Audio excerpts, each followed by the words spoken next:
All right, so this is a setup that is called, this setup is called an arm bar. And what we're gonna do is use this setup in the kettlebell.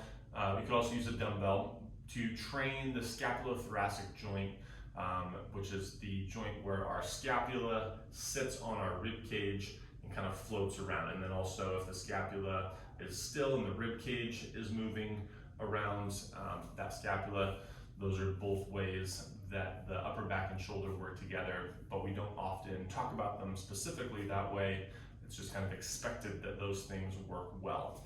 Now that's not always the case, so this is one way that I really like to get that stuff moving, as in those tissues moving, those ranges of motion, get them talking and opening again with the body. So what we're gonna do is get down. I've got about a 22-pound kettlebell here.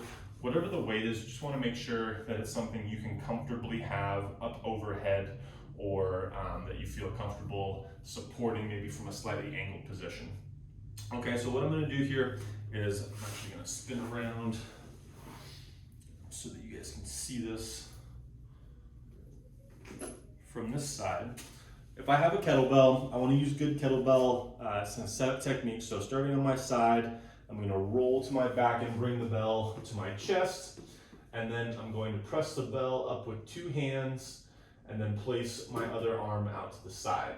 Now to get into this position, I'm going to take my foot on the same side as the arm that's up and slide it out just a little bit. So from here to here.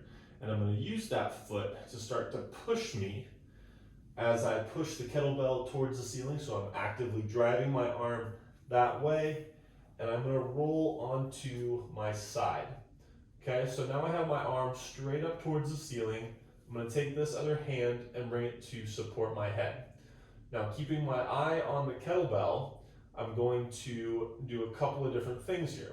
One, I can just start with a straight arm support. So that just means I'm going to actively protract, pushing my knuckles towards the ceiling, and then my elbow pit here, I'm trying to rotate up towards my head. So if my arm is this way, that elbow pit is going towards the wall. If I rotate this way, you kind of see my thumb is now pointed more up towards my head, and this elbow pit is now facing me. Okay, so that's the position that I want to try to get to, and then I'm going to push. Now I can hold here for a little while. I can just build some tolerance and some strength to this position, work on breathing nice and smooth, or I can start to work on some scapular motion. So one thing could be to retract the scapula back and then push it away. So I'm slowly squeezing my scapula in towards my spine and then pushing it back towards the ceiling. If I have some familiarity with cars, controlled articular rotations for the scapula, I can use this as a position and do some cars. So I could shrug, retract, depress, protract, shrug, retract, depress, protract. You could reverse it by depressing, retracting, shrugging, protracting. Once I'm ready to come down, I'm going to bring the other hand to the bell, roll back to my side and my starting position. Okay, so that's a kettlebell armbar setup to work on scapular stability, work on strengthening that upper back relationship with the shoulder blade, and developing really strong straight arm strength.